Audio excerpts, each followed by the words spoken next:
meeting. We're going to begin this meeting with a moment of silent prayer and reflection, and we'll do that right now.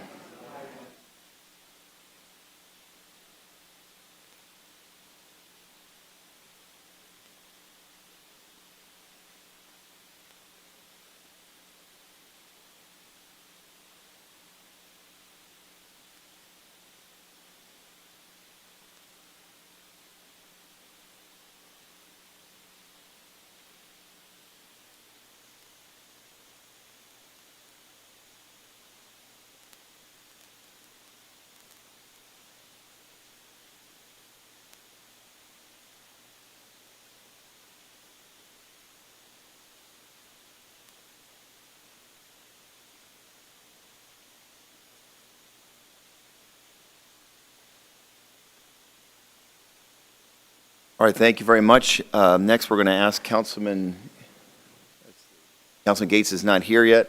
How about Vice Mayor Danny Valenzuela? Would you lead us in the Pledge of Allegiance? Please stand for the pledge. I pledge allegiance to the flag of the United States of America and to the republic for which it stands, one nation, under God, indivisible, with liberty and justice for all. We have looks like four members present. Fifth one is present. We now have a quorum, and we can get started with regular business of the City Council. And so the first item on today's agenda is a call to order. Would the City Clerk please do the roll call? Councilman DeCiccio. Councilwoman Gallego. Here. Councilman Gates. Councilman Nowakowski. Councilwoman Pastor. Councilman Waring. Councilwoman Williams. Here. Vice Mayor Valenzuela. Here. Mayor Stanton. Here, we are fortunate to have an interpreter with us today, Ms. Marquez. Please introduce yourself to the audience. Mi nombre es Leticia Márquez. Si necesita asistencia o traducción al español, por favor, véame. Gracias. Next, according to our City Council rules, comes citizen comments. Citizens have a few moments to address the council on any subject matter they would like, and the City Council is not, under Arizona open meeting law, not able to respond. Do we have any cards for citizen comments today?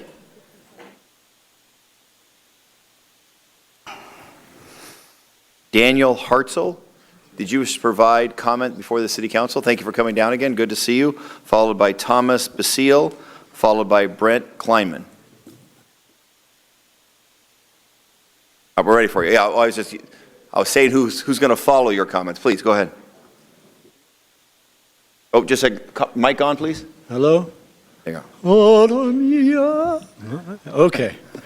I wanted to eliminate the negative and insinuate the positive, going with Doris Day. I've talked with community members already on a lot of occasions in regards to the, I now call it band corps, derived from drum and bugle corps when I was an adolescent during my teenage years, during the months I stayed out of trouble. And it was a very, very good moral value for all the children, and when parents don't have to be concerned, it's an all year round thing. And I'm proposing the drum corps go into the band. Board of Education called back to me. I gave them that literature. They call it documentation. Anyway, they would like to hear about me again, and I would like to kind of have you there present. This is next month. I'm setting that up. I'm working with news reporters and ABC, Walt Disney Station, and they're trying to help me give some type of presentation for this matter. My main primary concern, and I've been talking with a lot of citizens around here, and they're all total in agreement. And I realize Arizona University is a big contributor to a lot of money to the city and everything else. But the fact of the matter is, I and a lot of others are ashamed to have the name Devil affiliated with the university and the sports teams. It's totally immoral. I've already talked to your attorney here, see what we can do about filing a lawsuit on the defamation of character on behalf of the devil, because the devil is just one and not many, and let's give that money to a worthy charity. So on that issue, I've talked and spoke with you again. With all seriousness, do I need to get a petition, something to have the whole city reps? We're going to have to vote on this. What can we do to actually have you shake hands with the dean there and say, let's do something good for our city. Thank you very much, Mr. Hartzell. Next will be Thomas Basile, followed by Brent Kleinman, followed by Lori Lyons. Good to see you. Good afternoon. My name is Thomas Basile. I'm an attorney here in Phoenix, and I'm here today on behalf of myself and also David Prom and Darrell Henry, both of whom are residents of Phoenix. And I'm here not just to present a comment, but also a petition to the council pursuant to Chapter 4, Section 22 of the City Charter. And the petition requests that the council consider and enact a resolution, ordinance, or measure providing for the reinstatement of an invocation prayer at the opening of each meeting of the City Council, which would be delivered by a clergy member invited by the City of Phoenix from among established religious congregations within the city, identified from a citywide telephone directory or other public records. The Supreme Court of the United States has long held that legislative prayer finds deep roots in this nation's history. It embodies and expresses traditions and mores integral to the American identity and our historical experience. For this reason, the Court has consistently held that such prayers, even when explicitly sectarian, are consonant with the Establishment Clause of the First Amendment. The petitioners believe that their proposal represents an appropriate accommodation between the city's constitutional obligations and also fidelity to the values and traditions of a majority of its citizens. And the practice proposed in the petition, substantially similar policies have been considered and upheld as constitutional by several federal courts over the years, and the petition cites those specific cases for further reference. So unless there are any questions, I thank the council for its consideration of the petition. All right, thank you very much, and we'll make sure the city clerk gets the petition, and we will officially accept it at that point. Thank you, Mr. Basile, for taking the time to come down here and providing that. Mr. Brent Kleinman? Mayor, may I ask a question of staff? I'm not sure if it's a non-agendized item, it would be appropriate at this time, but I'll look to Mr. Holm. It is not an agendized item, so ordinarily there wouldn't be discussion or debate in public Council's session. asking, I think he wants to ask a question of staff. I'm assuming it's in part due to the information provided by Mr. Basile. Mr. Holm. I think that he can ask the staff, for example, to consider the item and to bring it on at the next appropriate thing, so the next appropriate meeting. But in terms of discussion or debate, we can't do that. We can't discuss it or debate it because it's non-agenda. Council, with that information, go ahead. It wouldn't be it's more of a process question, like what happens next, because the petition's allowed in the ordinance. So Are you prepared to answer that question? I am Go prepared. ahead, please. Mayor, members of the council, Councilman DeCiccio, our historical precedent has always been when a petition such as this is received, it's generally referred to staff. In this case, it would seem to me that it might be it would get referred to me as a city attorney. Then we prepare an item for a future agenda. We're required by charter to agendize it within the next 15 days. And so it would potentially come on March 2nd. And at that point, there would be a recommendation from staff. Okay, thank you, Mayor. Brent Kleinman, good to see you, followed by Lori Lyons. Good afternoon, Mr. Mayor, members of the City Council.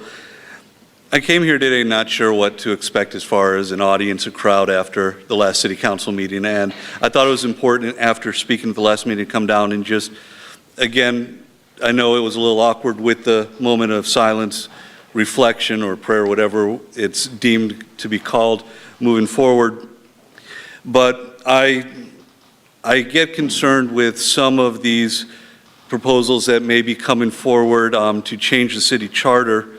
And I want to make sure that as a city of Phoenix, we're very careful in ensuring that there are no qualifications. I heard the previous person make a comment as far as a majority of the members of the city of Phoenix.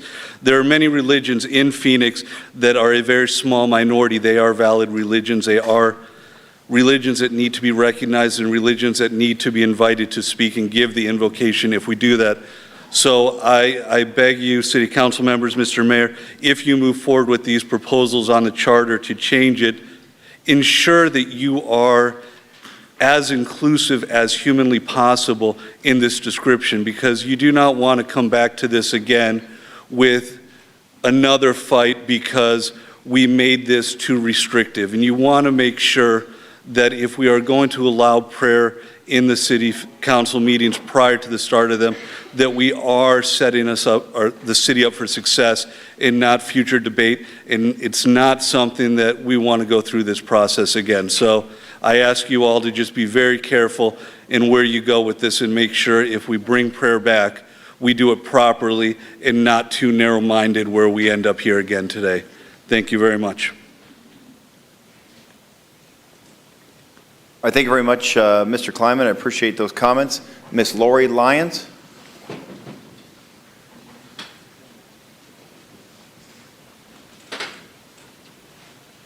Thank you for this opportunity to address you.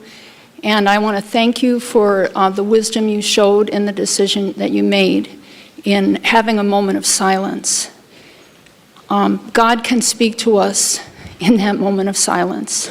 And I believe that the God of all gods wants peace and safety and goodness to reside in our city and in our state and in our nation. And I call on all the council members and the mayor and all citizens of good conscience to be calling on that God of all gods and asking him to bring these things into our city and into our state. I ask that people everywhere would consider that if good people don't do anything, that evil can flourish. And I pray that people all over Phoenix and all over Arizona would begin to pray in their homes and wherever they go. And they would pray with love in their hearts for one another. For love is more powerful than hate, and love never fails. Thank you. Thank you very much, Ms. Lyons. Mr. Blue Crowley, did you wish to provide testimony to the City Council?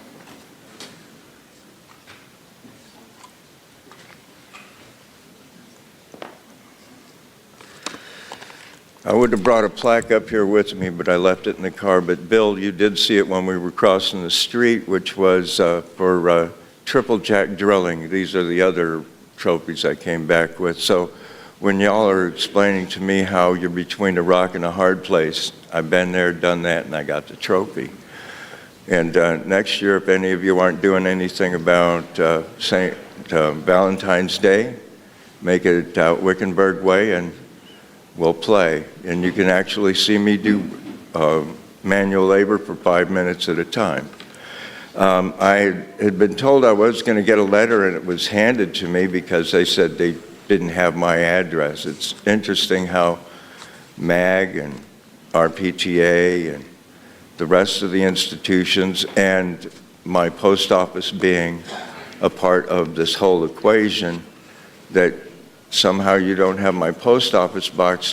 When I was a village planning committee member, that was also my address. Just a thought. Now, I can't respond to what you guys have said because I just got it from Mr. Lane, you know, the gentleman who called the police on me in the voting booth. So the reason I did come up here today was to say, City of Phoenix, why do you disparage the ridership on the bus?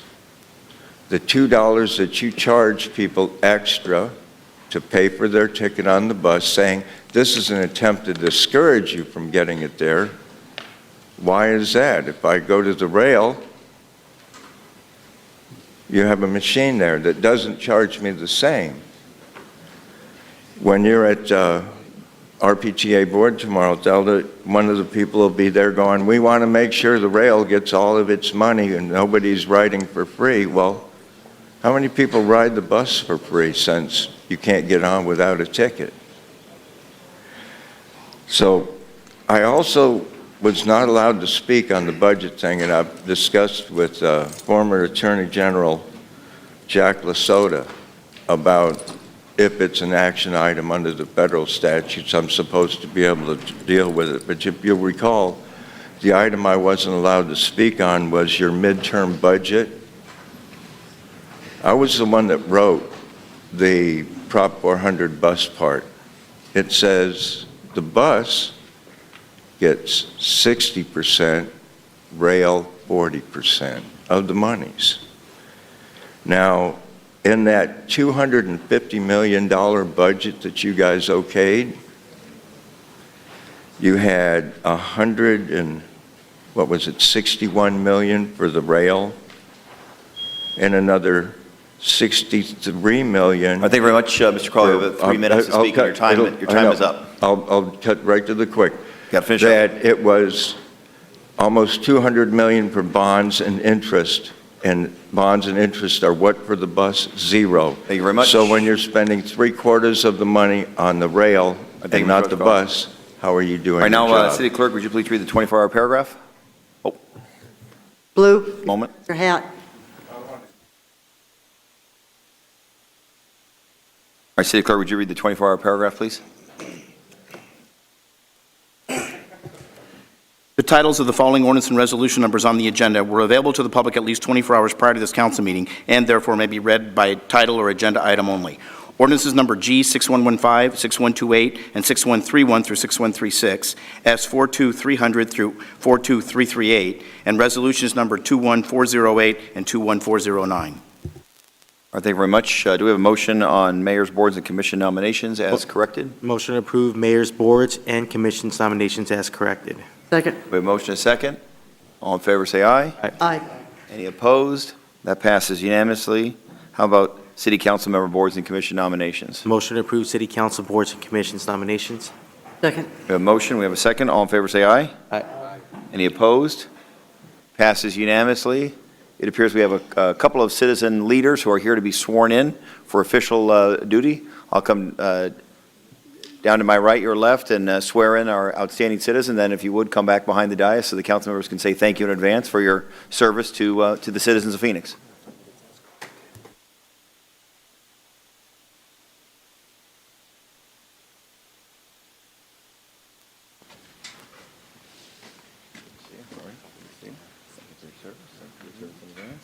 So in just a moment, I'll ask you to raise your right hand, and then you'll fill in your name, and then we'll go through the oath, and then towards the end, you'll have to fill in the name of the board or commission.